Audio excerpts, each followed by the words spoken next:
سعودی حکومت کا محدود پیمانے پر حج کروانے کا اعلان، غیر ملکی حجاج کی میزبانی سے معذرت۔ وزارت حج کے مطابق سعودی عرب میں موجود مختلف ممالک کے مسلمان حج میں شریک ہو سکیں گے۔ کورونا کے باعث اس سال فریضہ حج کے لیے تعداد محدود رکھنے کا فیصلہ کیا۔ دیگر ممالک سے لوگوں کی سعودی عرب آمد پر پابندی ہوگی۔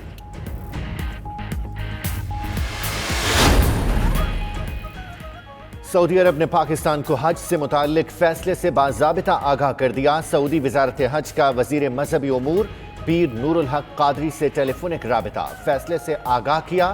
ادھر ترجمان وزارت مذہبی امور کے مطابق صورتحال سے متعلق ہنگامی اجلاس طلب، عازمین کو رقوم کی واپسی کا طریقہ کار طے کیا جائے گا۔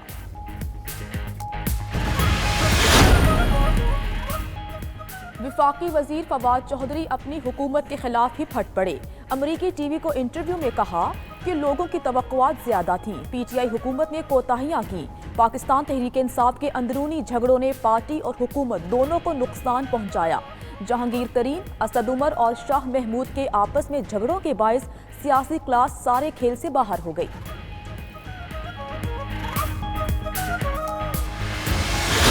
دم ایک پینک سی ہو گئی، سب نے فیصلہ کیا جی وبا پھیل رہی ہے۔ وہ شکر ہے میری بات سن لی اس کے بعد، حالانکہ میرے اوپر بڑی تنقید ہوئی کہ جی دیکھیں ہندوستان میں اس نے نریندر مودی نے کر دیا لاک ڈاؤن، اس نے وہ لاک ڈاؤن کیا جو لوگ میرے سے توقع کر رہے تھے میں کروں۔ اللہ کا شکر ہے میں نے پریشر ریزسٹ کیا اور نہیں کیا وہ۔ آج ہندوستان کے اندر جو غربت پھیلی ہے کوئی اندازہ ہی نہیں لگا سکتا کہ کتنے لوگوں کا کیا حال بنا ہے۔ صوبے پوچھ لیتے تو کبھی ایسا لاک ڈاؤن نہ ہونے دیتے۔ وزیر اعظم کہتے ہیں مودی نے وہ لاک ڈاؤن کیا جس کی لوگ پاکستان میں توقع کر رہے تھے۔ پاکستان میں صورتحال دیکھ کر ریلیف فنڈ شروع کیا۔ عمران خان کی زیر صدارت کورونا کی صورتحال پر اجلاس بھی ہوا۔ ٹیسٹنگ کی صلاحیت بڑھانے پر اظہار اطمینان۔ بریفنگ میں بتایا گیا کہ اسمارٹ لاک ڈاؤن سے کورونا کے پھیلاؤ کی شرح کم ہو رہی ہے۔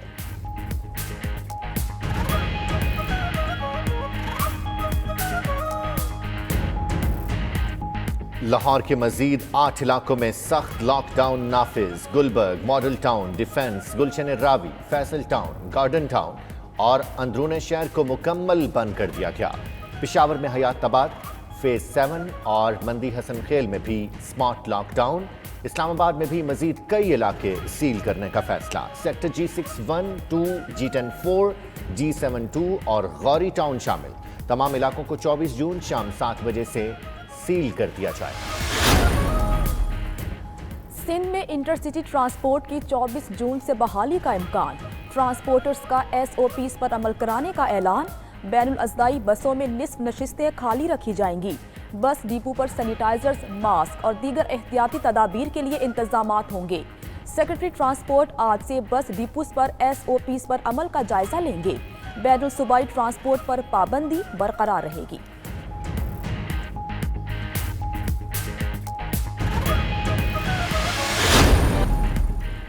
سیکرٹری داخلہ میجر ریٹائرڈ اعظم سلیمان نے قبل از وقت ریٹائرمنٹ لے لی۔ وزیر اعظم نے سیکرٹری داخلہ کی ریٹائرمنٹ کی منظوری دے دی۔ میجر ریٹائرڈ اعظم سلیمان 30 جون کو اپنے عہدے سے سب کو دوش ہو جائیں گے۔ اسٹیبلشمنٹ ڈویژن نے باضابطہ مراسلہ جاری کر دیا۔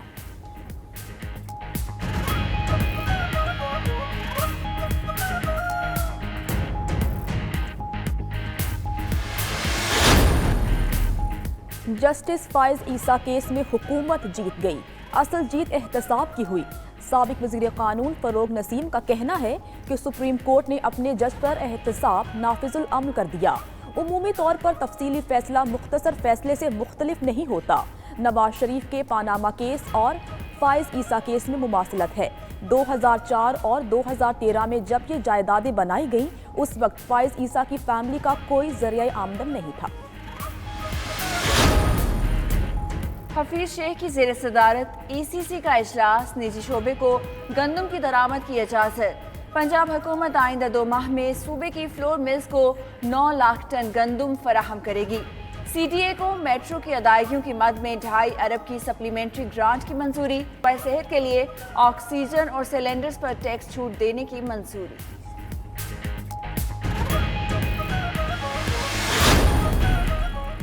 کراچی والوں کے لیے بری خبر کہ الیکٹرک نے مزید لوڈ شیڈنگ کا اندیا دے دیا۔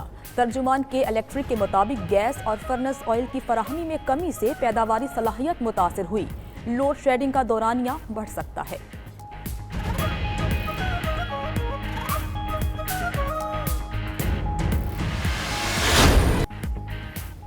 قومی کرکٹ ٹیم کو دورہ انگلینڈ پر روانگی سے قبل بڑا دھچکا۔ کئی کرکٹرز کے کورونا میں مبتلا ہونے کا انکشاف۔ راولپنڈی میں 5 میں سے 3 کھلاڑیوں کے ٹیسٹ مثبت آ گئے۔ شاداب خان، حارث رؤف اور حیدر علی شامل۔ ٹیسٹنگ سے قبل تینوں میں کورونا کی کوئی علامات نہیں تھی۔ دیگر شہروں سے بھی اسکواڈ کے باقی کھلاڑیوں اور سٹاف کی رپورٹس آنا باقی ہیں۔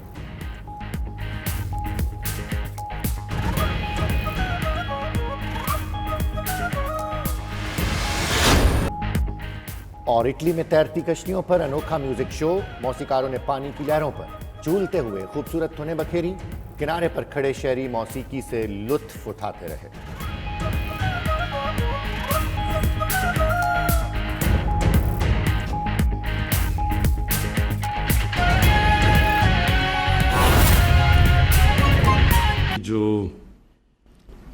جو پاکستان کی قوم کا جو جذبہ ہے پیسہ دینے کا، شاید کوئی بھی نہیں اس کو پوری طرح سمجھتا جو میں سمجھتا ہوں، کیونکہ یہ میرے لیے بھی جب میں شروع ہوا پیسے اکٹھے کرنے، تو یہ میرے لیے بھی ایک بڑا ایک عجیب میری زندگی میں ایک تجربہ تھا کہ میں سوچ کچھ اور رہا تھا اور ہوا کچھ اور۔ سوچ یہ رہا تھا کہ میں پاکستان کے اس اسکول میں گیا جدھر سب سے امیر پاکستانی پڑھتے تھے، تو میں تو سمجھ رہا تھا کہ ادھر سے پیسہ میں اکٹھا کر لوں گا کیونکہ سارے امیر لوگ تھے، لیکن آخر میں پیسہ مجھے عام لوگوں نے دیا۔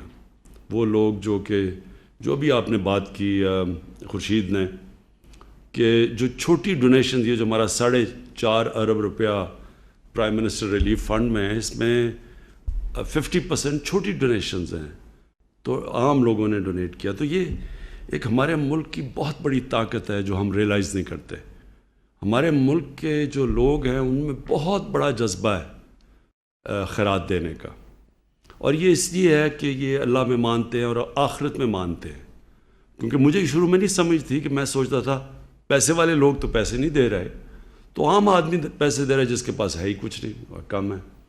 تو پھر میں نے ریئلائز کیا کہ یہ ہماری قوم کا جو اللہ سے کنیکشن اور آخرت سے ہے، اس کی وجہ سے لوگ پیسہ دیتے ہیں۔ تو جو مجھے سب سے زیادہ پیسہ، اور میں 30 سال میں کسی نے اتنا پیسہ پاکستان میں اکٹھا نہیں کیا جو میں نے کیا، تو جو ہمیشہ میں نے دیکھا سب سے زیادہ پیسہ وہ لوگ دیتے ہیں جن میں اللہ میں ایمان اور آخرت میں ایمان ہے، اور یہ میرے لیے آہستہ آہستہ میں نے ڈسکور کیا۔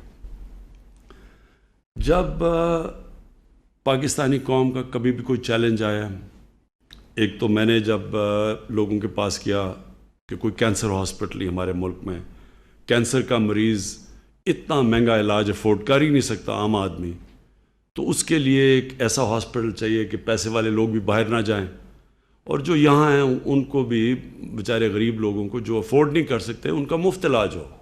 بڑا چیلنج تھا، یہ کہیں بھی دنیا کے اندر یہ ایکسپیریمنٹ کامیاب نہیں ہو جو شوکت خانہ میں۔ لوگ ریئلائز نہیں کرتے کہ یہ ایک معجزہ ہے کہ کینسر ہاسپٹل جدھر سب سے مہنگا علاج ہے، وہاں 75% مریضوں کا مفت ہر سال علاج ہوتا ہے، اور وہ علاج ہوتا ہے جو کہ ڈیولپڈ ملکوں کی کینسر ہاسپٹلز وہ افورڈ نہیں کر سکتے کہ 75% مریضوں کا مفت کینسر کا علاج کرے۔ تو وہ اس لیے ہوتا ہے کہ انہی لوگوں نے کینسر ہاسپٹل بنایا، پاکستانیوں نے، اور یہی لوگ اس کو چلا رہے ہیں۔ اور جو ہاسپٹل 70 کروڑ روپے میں بنا تھا، آج اس کا خسارہ 75% کینسر کے مریضوں کا مفت علاج کرنے میں جو اس کا خسارہ ہے سالانہ، وہ 12 ارب روپیہ ہے، ہر سال علاج ہوتا ہے، اور وہ علاج ہوتا ہے جو کہ ڈیولپڈ ملکوں کی کینسر ہاسپٹلز وہ افورڈ نہیں کر سکتے کہ 75% مریضوں کا مفت کینسر کا علاج کرے۔ تو وہ اس لیے ہوتا ہے کہ انہی لوگوں نے کینسر ہاسپٹل بنایا، پاکستانیوں نے، اور یہی لوگ اس کو چلا رہے ہیں۔ اور جو ہاسپٹل 70 کروڑ روپے میں بنا تھا، آج اس کا خسارہ 75% کینسر کے مریضوں کا مفت علاج کرنے میں جو اس کا خسارہ ہے سالانہ وہ 12 ارب روپیہ ہے.